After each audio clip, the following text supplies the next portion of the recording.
जी हाँ, 5 साल लगे मुझे इस एक चीज़ को सीखने में, और इस एक चीज़ ने मेरी पीएनएल को ऐसे ड्रास्टिकली बदला कि आप बिलीव नहीं करोगे। बहुत मेहनत की मैंने, बार-बार स्ट्रैटेजीज़ को अपनी और बेहतर किया, ठीक है? साइकोलॉजी पे काम किया, इमोशंस पे कंट्रोल करने की कोशिश की, बहुत डिसिप्लिन पे काम किया, पर फिर भी मैं प्रॉफ़िटेबल हो ही नहीं रहा था। समझ ही नहीं आ रहा था कि क्या गलती हो रही है, कहाँ चूक हो रही है, ठीक है? उसके बाद मैंने इस एक चीज़ का बदलाव किया अपनी ट्रेडिंग में, और उसके बाद इस एक चीज़ को अपनाया मैंने, उसके बाद मेरी ट्रेडिंग पूरी की पूरी बदल गई, ठीक है? पूरा पीएनएल चेंज हो गया, ठीक है? जो मैं लॉसेस में था, धीरे-धीरे मैं ब्रेक इवन पे आया, और उसके बाद धीरे-धीरे मैं प्रॉफिटेबल हो गया। ओके, बस इस एक चीज़ के कारण। काश मुझे ये पहले किसी ने बता दिया होता, तो शायद मैं और पहले प्रॉफिटेबल हो जाता। ओके, तो आज के इस वीडियो में मैं डिस्कस करूँगा आपसे उस एक चीज़ के बारे में जो कि आपकी भी ट्रेडिंग जर्नी को बदल सकता है, ओके? जिसने मेरी ट्रेडिंग जर्नी को बदला है, तो वीडियो को एंड तक ज़रूर देखना। तो चलिए आते हैं मेन मुद्दे पे कि वो एक चीज़ क्या है। पता है, बहुत सिंपल सी चीज़ है। बस वो एक चीज़ ये है कि आपको अपने पर डे की जो ट्रेड्स हैं उसको लिमिट कर देना है। 1 ट्रेड अ डे, एक दिन में एक ट्रेड लेने हैं। जितने भी बहुत बड़े-बड़े ट्रेडर्स हैं ना, स्कैल्पर्स की बात मैं नहीं कर रहा, सारे बड़े ट्रेडर्स यही काम करते हैं। एक दिन में एक ट्रेड, और उस एक ट्रेड में कितना लॉस लेना है वो फिक्स्ड रहता है। तो पर डे आपका लॉस जो है वो फिक्स हो गया कि इससे ज़्यादा नहीं होगा, एक दिन में एक ही ट्रेड लेनी है। तो इससे होता क्या है मैं बताता हूँ। आप ट्रेडिंग जो करते हो तो आपके लॉसेस के कारण क्या होते हैं? पहला, ओवर ट्रेडिंग। दूसरा, इम्पल्सिव ट्रेड्स लेते हो। Revenge trading, fear of missing out के कारण ट्रेड लेते हो, ठीक है?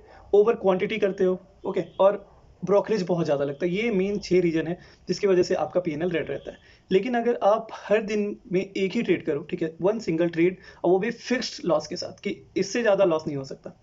मान लो आप क्रिप्टो में ट्रेड करते हो, तो जैसे मान लो आपने फिक्स कर दिया कि $10 से ज़्यादा लॉस मैं किसी भी हालत में नहीं करूँगा। एक ही ट्रेड करनी है, उसमें मैक्सिमम लॉस $10 का।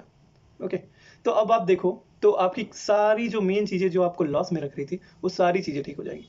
ओवर ट्रेडिंग चांस ही नहीं बनता, क्योंकि एक ट्रेड एक दिन में फिक्स है, तो आप और ट्रेड कर ही नहीं सकते। तो ओवर ट्रेडिंग हो गई खत्म, सबसे बड़ी चीज़, सबसे बड़ी प्रॉब्लम खत्म। उसके बाद इम्पल्सिव ट्रेड्स आप लोगे नहीं, क्योंकि पूरे दिन में आपको एक ही ट्रेड करना है। तो आप सोच समझ के बढ़िया सेटअप का इंतजार करके ट्रेड लोगे, क्योंकि आपको पता है इसके बाद में ट्रेड नहीं ले सकता। रिवेंज ट्रेडिंग सवाल ही नहीं पैदा होता, लॉस हो गया खत्म, आज ट्रेड करना ही नहीं है, नेक्स्ट डे करना है। नेक्स्ट डे तक आपका जो इस लॉस के बाद का इमोशन वो रहेगा नहीं, तो वो इमोशंस हावी होंगे नहीं, ठीक है? फियर ऑफ मिसिंग आउट वो भी खत्म हो जाएगा, क्योंकि आज जो आपने ट्रेड किया, अब आप नेक्स्ट डे आओगे, तब तक में आपका जो भी उस लॉस के कारण आपका माइंडसेट जो खराब हुआ होगा वो ठीक हो जाएगा, ओके? ओवर क्वांटिटी सवाल ही नहीं पैदा होता। क्यों नहीं पैदा होता? क्योंकि आपका एक ट्रेड का लिमिट, लॉस का लिमिट फिक्स्ड है, तो आप ओवर क्वांटिटी कर नहीं सकते कि इससे ज़्यादा लॉस मुझे लेना ही नहीं है, ओके? ब्रोकरेज बहुत बड़ी प्रॉब्लम होती है। ज़्यादातर लोगों की प्रॉब्लम ये होती है, जितना वो लॉस करते हैं उससे ज़्यादा ब्रोकरेज पे करते हैं। जब आप अपने पर डे एक ट्रेड करोगे आप, तो आपकी ट्रेड्स की लिमिट सेट हो गई, तो ब्रोकरेज भी आपको एक ही ट्रेड पे लगेगा। तो ब्रोकरेज आप देखोगे ना, छोटे टाइम फ्रेम में ये नहीं पता चलता, बट आप साल 2 साल 5 साल का देखोगे ना, तो आपको ब्रोकरेज बहुत ज़्यादा लग जाते हैं। लेकिन इस एक चीज़ को अपना के आप अपनी ब्रोकरेज को 80-90% कम कर सकते हैं, और आपका पीएनएल पूरी तरह से बदल जाएगा, ठीक है? कितनी छोटी सी चीज़ है ना, बस एक चीज़, 1 ट्रेड अ डे, और उस ट्रेड का लॉस का लिमिट फिक्स्ड, ओके? बस ये एक चीज़ और आपकी पूरी ट्रेडिंग जर्नी बदल के रख देगा ये, ओके? तो ठीक है, फिलहाल इस वीडियो में इतना ही। आई होप आपको ये इन्फॉर्मेशन यूज़फुल लगी होगी। आप अप्लाई करके देखो, बहुत काम की चीज़ है, ठीक है? तो अगर आपको अच्छी लगी तो वीडियो को लाइक कर देना, और चैनल को सब्सक्राइब भी कर देना। Thank you so much for watching. मिलते हैं नेक्स्ट वीडियो में। Bye bye.